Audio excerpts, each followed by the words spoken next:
Welcome to our channel. Getting DirecTV Stream set up on your Amazon Fire TV is straightforward. Here's how to activate and link your account. Step 1. Turn on your Amazon Fire TV device and navigate to the home screen using your remote. Step 2. Search for the DirecTV Stream app.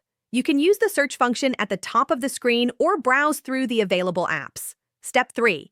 Download and install the DirecTV Stream app. Select the app from the search results and click Get or Download.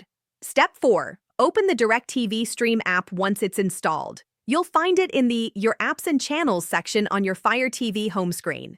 Step 5. An activation code will appear on your TV screen. Make a note of this code or keep it visible while completing the next steps. Step 6. On your computer, smartphone, or tablet, visit the DirecTV Stream activation website. The URL will be displayed on your Fire TV screen.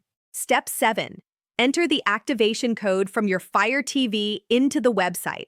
Sign in with your DirecTV Stream account username and password. Step 8. Wait for the confirmation that your device is linked.